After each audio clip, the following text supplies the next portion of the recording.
so welcome. My name is Elaine. I am a certified yoga therapist, and what I do is I predominantly work one-on-one in private settings with people who come to me with chronic pain or persistent pain or chronic fatigue, or if they have injuries or they have mobility issues that by going to group classes, they either will injure themselves more or they would like to have specific work around their specific conditions and injuries. And a lot of people I do see have low back pain, and that's why this is such a near topic to my heart. I do see a lot, maybe 70% of my practice of people have lower back pain, and I know in this group a lot of you have also voted that you would like to see more content around lower back pain. So today I am talking about things that you might be doing wrong in your yoga class or in your PT, or maybe exercises that other professionals have told you, and that could potentially exacerbate your low back problem. And this, I'm giving you the advice not as a physician. This is just from my personal experience from working with people who truly have chronic low back pain for years and years, and they've tried everything from chiropractors to acupuncturists to PT to other yoga styles, but only got temporary relief. And maybe they got temporary relief for a couple of years, and eventually the back pain comes back. So this is just from my personal experience with working with clients. Definitely just take this advice and talk with your doctor about it. Again, I'm not a medical professional or a physician, so this is just for your own advice and own exploration. Deb, I'll just address your question really quick, Deb. Your question was where I did my yoga therapy training. This is a program in Northern California where I live, about 30 minutes north of San Francisco, called the Stress Management Center of Marin. If you go on iayt.org,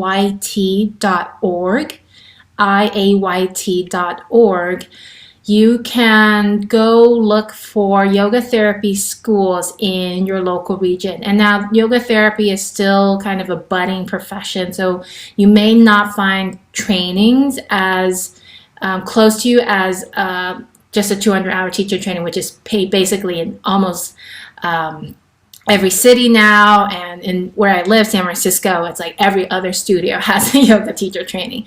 So just go on iayt.org and you can look for schools that may have yoga therapy training. Okay, sorry for the sidebar, but jumping back into our topic for today, what you are doing wrong with fixing your back and what to do instead. So hopefully you can still see me. I just did a quick screen switch to my notes, so just type it in the comment if you can still see my face. All right, I think you can because the green light's on my camera.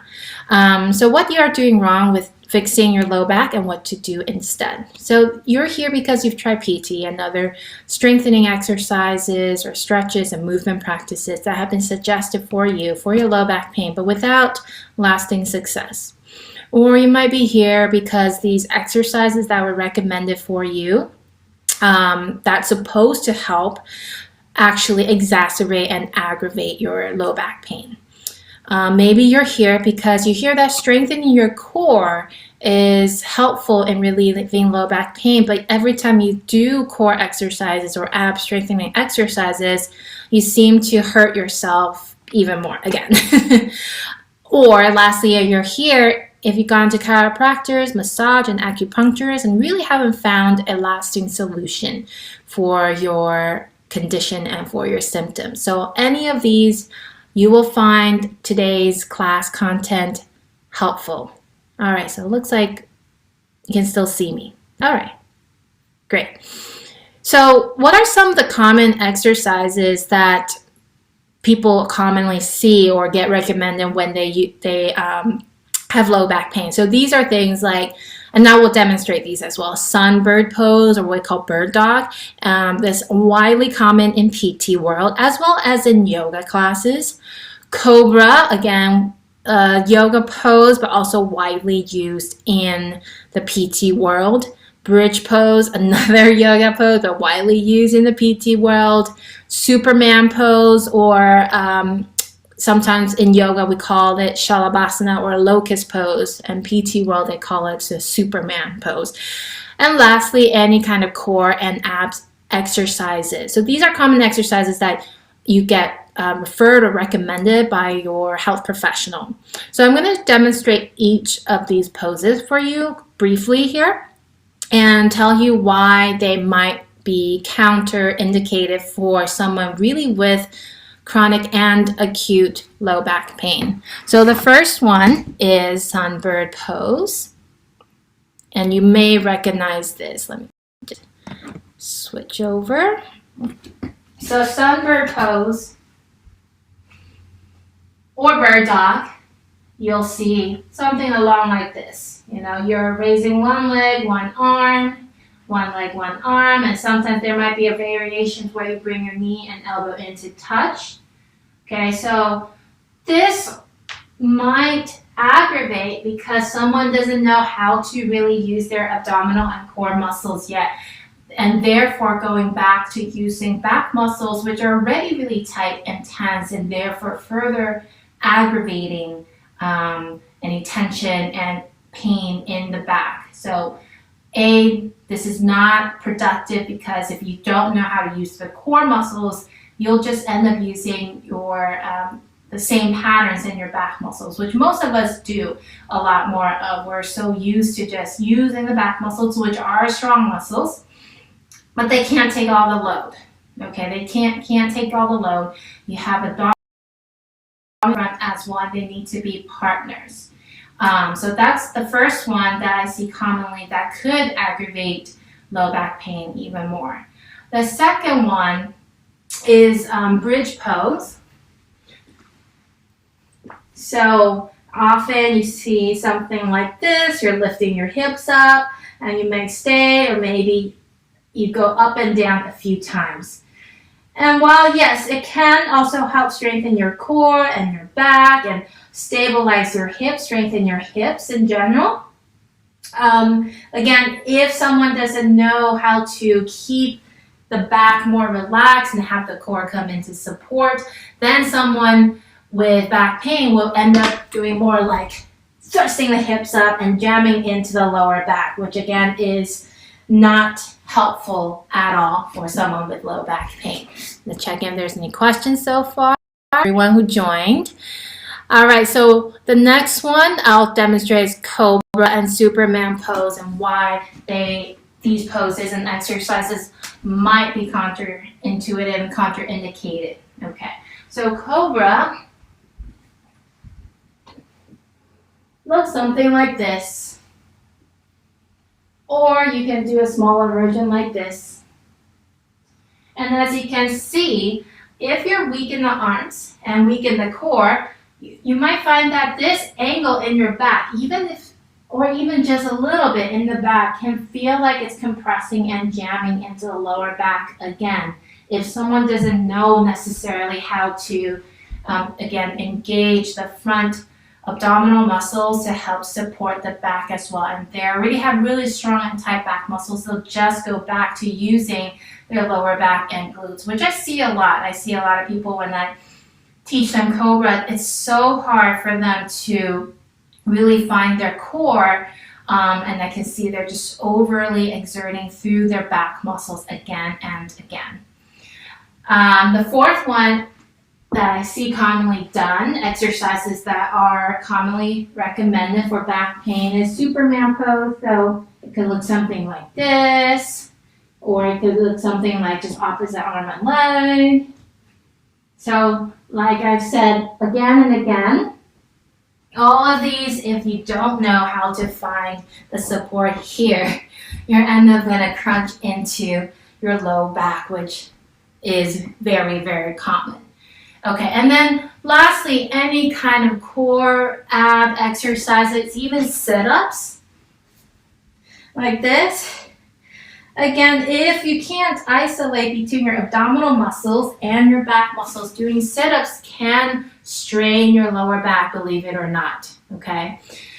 So all of these poses, which I went through just now, can aggravate low back pain if you cannot distinguish and discern between using your spinal and back muscles versus your abdominal muscles. And yes, they have to work together. It's not just you only use your core. You do also have to use your back muscles.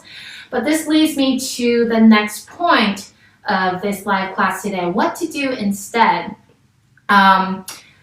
Instead of you doing all of these strengthening exercises, what do you do instead? And I always go back to the idea of thinking of what these muscles are doing, why there is pain in these muscles.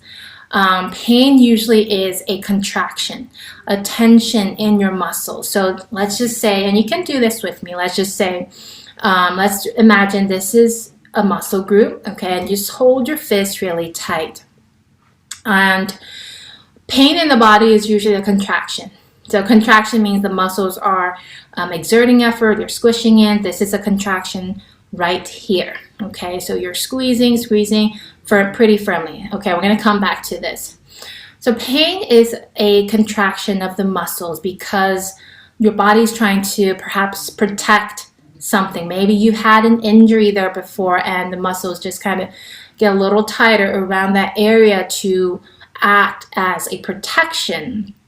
Or maybe it's an overused part of your body. So just think of all the times we may have supported and sit in a poor posture and poor alignment. So if you're sitting like this, all your spinal muscles from the lower end all the way up, they have to they act as like pulleys. They have to pull your posture back up to prevent you from collapsing all the way forward.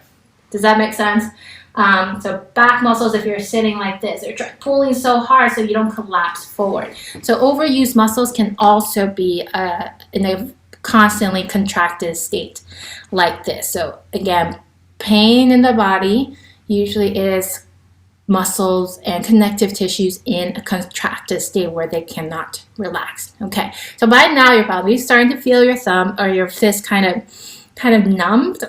And this is also the state of your muscles if they're in pain or in contracted state. There's less blood flow into it, and there's less ability to mobilize. Right now, it's starting to get numb, and it's harder for you to, compared to this one, it's not quite as responsive, and you can try this, quite as responsive in stretching out. And even if you stretch out, you might feel slight discomfort, like it's stiff. Okay, and we just held this for like 2 to 3 minutes. So imagine your muscle state being like this, held for, I don't know, like months or years or even 10 years and decades. Just imagine as it's trying to move, how difficult and how uncomfortable it might be for it to slowly stretch out.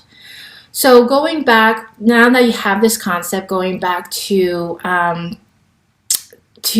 my previous examples of the poses that are often recommended and suggested that you do for back pain, can you start to see why that could be a little bit aggravating, especially if your muscles have been contracted like this for years, decades, for a long time, and you're trying to ask them to do the job? They might feel very uncomfortable and might feel painful even because you're asking them too much too soon. So another thing with muscles being contracted in a long time is that they are weakened. And that's why when you have any part of your body that feels tight, they are often weak, almost always weak. So when you feel weakness, it's not because you need to strengthen them more. And it's because usually it's too tight. Okay, it's too tight, just like this fist. Imagine this is one part of your body that's in pain, contracted. If you want it to contract more, it's almost impossible for it to contract more because it's at its end point of contraction. So think of it as just one point in your body where you feel weak, okay, or tight, And they're the same, one and the same, weak and tight. It's weak because it's so contracted. There's nowhere else for it to go, for you to move it and contract it, and that's why it feels weak. So now, again, going back to the exercises that usually are meant to strengthen your back and strengthen your core. You see now also why that might be a little bit not helpful, because if your back muscles are already tight and weak, A, they need very gentle movement, and B, you don't need to strengthen it more. To strengthen it means to ask it to contract more. And to ask it to contract more means to feel weaker, because it really doesn't have any more bandwidth to go that way. And to ask it to strengthen and contract more might further exacerbate this contracted state already. So we don't need to strengthen it anymore. The second point today is you need to release it. To release it slowly over time so that your muscles go back to its original positions in this neutral state, to contract, release, and contract, release healthily. Okay? Any questions so far? I know that was quite a lot and probably something that's new. Any questions? You can pop in the comments. I'm not sure where I'm pointing. Comments are right here for me. But get to the practice aspect of what you can do instead. Instead of doing core exercises, instead of doing bridge poses, instead of doing exercises to allegedly strengthen your back, what to do instead. So my philosophy is always to release these tight muscles first, okay? Because when we release these muscles, we allow them to return to their neutral, relaxed state. Whereas if you just keep on strengthening, again, you're exacerbating the patterns of tension you already have in your body, maybe the asymmetrical ways that you're using your body. If you keep strengthening it, you'll just go back to your pattern. So my approach is always, okay, let's get back to your body's most neutral state where everything is relaxed, and then we slowly build proper use of these muscles back into your body over time. Okay, so my approach, first step, is always to just release. Okay, so a couple of my favorite things to do for releasing. And if you know me and have been to my classes or have worked with me, you'll know this is one of my favorite, which is supported shavasana. And you probably have seen this if you watch my live videos in the past couple of weeks. I always have some sort of supported shavasana in my videos at one point or another. Okay, so go ahead and grab a chair. Folding chair, whatever chair you like, an ottoman. Make sure that you can put your legs all the way through. So I'll demonstrate what I mean by that.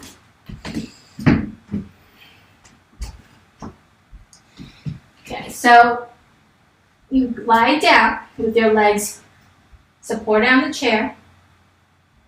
And feel free to do this with me, or you can just watch. Yep, everyone can see.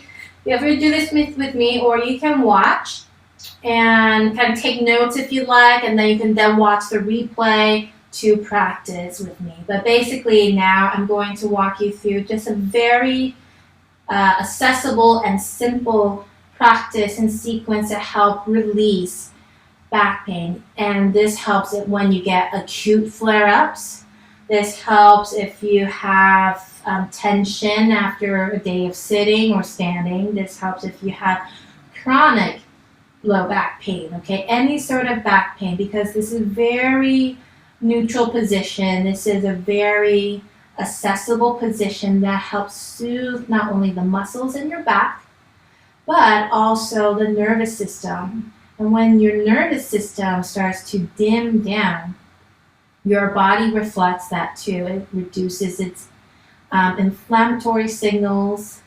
The muscles start to relax, your blood flow increases and flow a little better, which all around is good, right? So again, you can watch or practice along at this point. So finding a chair, make sure the back of your knees are supported, your shins level with the floor. You can rest your hands on your belly or by your side with your palms facing upwards. If you like, you can also place a pillow underneath your head or a blanket over your body to support your head or to keep your body warm. Go ahead and take a deep breath in through your nose. And then sigh out. Take a deep breath in through your nose. And sigh out. And one more time in. And sigh out.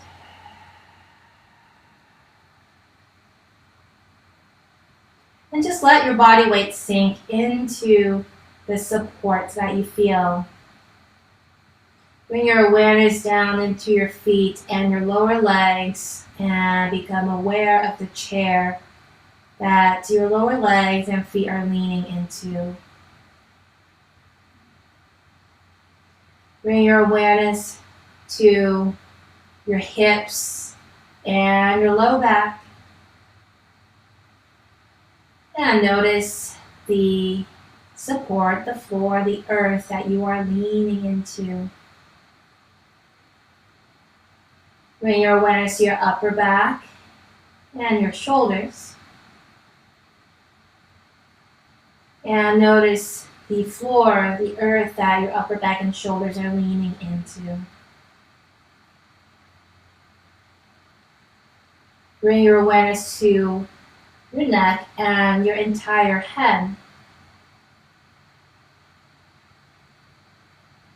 And notice the earth, the floor that your neck and your head are leaning into.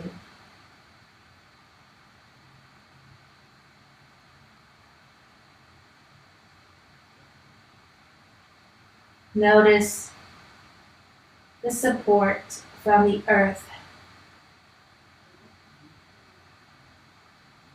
Allow your entire body to lean into that support.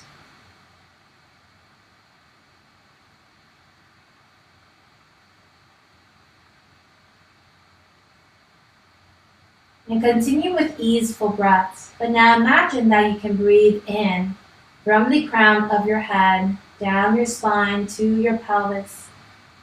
And as you exhale, your breath exits up your spine and out through the crown of your head. As you inhale, the breath comes in from the crown of your head, down your spine to your pelvis. And exhale, your breath goes up your spine and out through the crown of your head.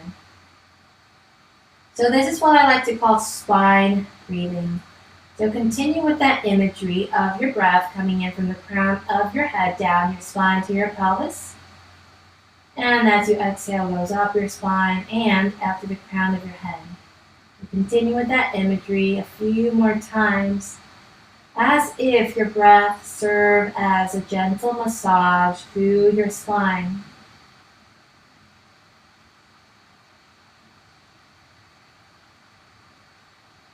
With every exhale, let go a little bit more of whatever you can find through your low back, mid back, and upper back. With every exhale, imagine your muscles and connective tissues melting as if you're sinking into a warm bath.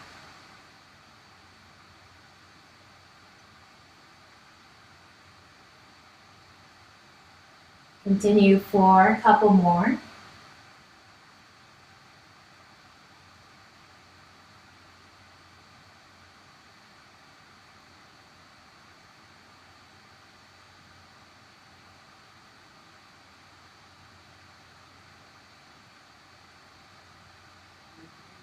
And at the end of your next exhale, bring your left knee in first, and then your right knee.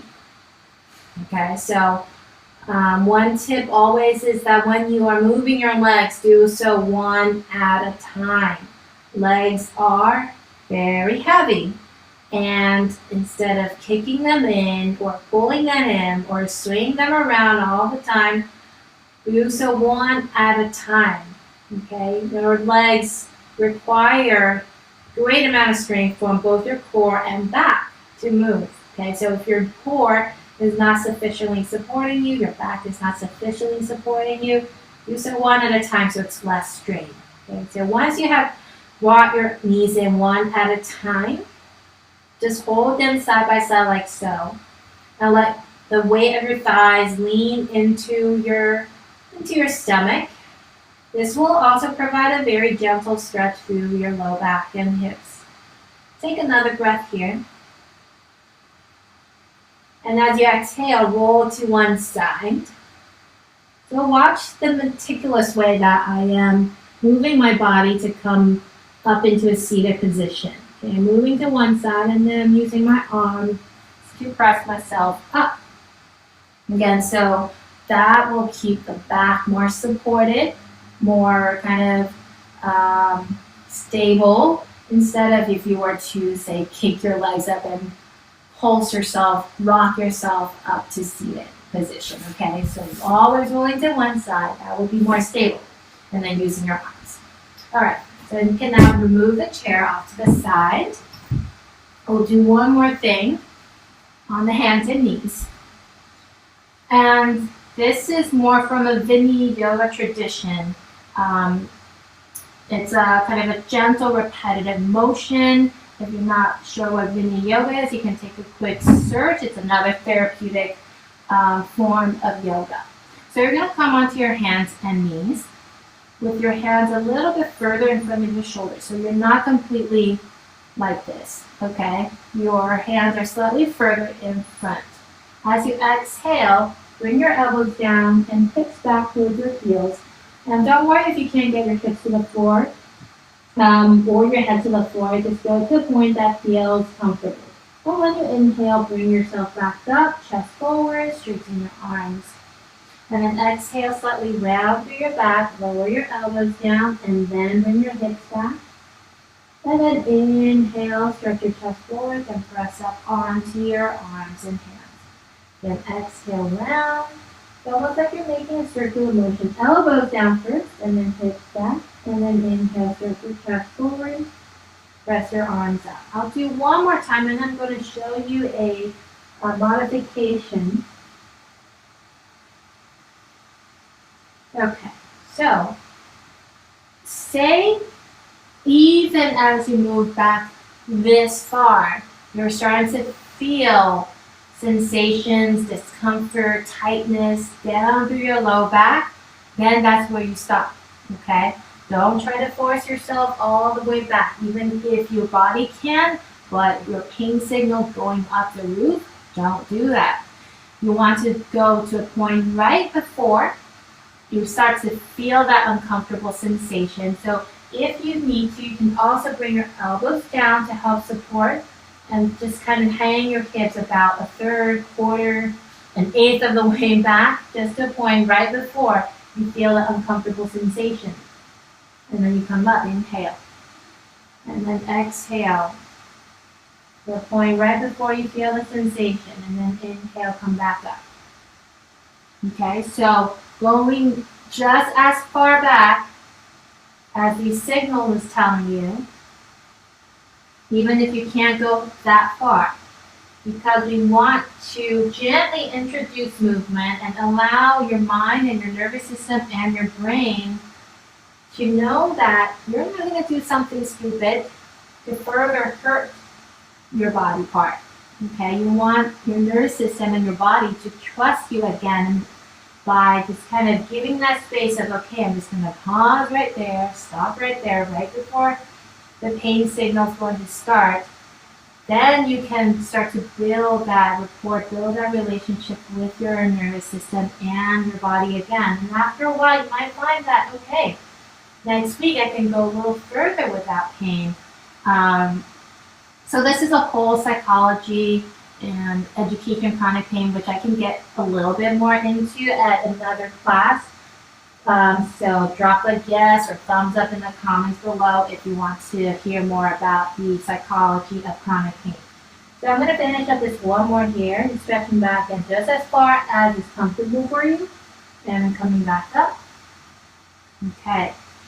And then at this point, this could be the end of your practice. Okay? If you are in acute pain, if you have a lot of tension, that is plenty. All right, you can bring your legs back up on the chair again and take a few more moments to rest, or sit on the chair, just take a few more breaths and kind of regroup yourself before you go back to your day. So let's see if there are any questions that pop up. Yeah, Nancy, yeah, that's, thank you. Yeah, that's one of my teachers. She explained it to me that way, and that really clicked for me. So that's how I've been explaining to people about what's happening in tight muscles. I'm glad that you found it helpful because it's such a good visual way of understanding. All right, great. Thanks for joining in, everyone. So usually these live classes are on Thursdays at 10. This week I changed it to Monday at 2 p.m. Pacific Standard Time because I'm going out of town Thursday. I'm going to Hawaii. Yay! So that's why I shifted this forward. So on Thursday you won't see me live, but I will pop in. I have some more posts that I've scheduled to share and drop in this group. So stay tuned for that. If you have friends, colleagues, family members who might benefit from learning within this group from this kind of content, do bring them in. I would love to meet them and have them in here. I just really want to help as many people as I can and share with them the resources that a lot of yoga classes or even medical settings don't share and provide. All right, everyone. Have a great rest of your Monday, great rest of your week. I'll see you soon. Bye.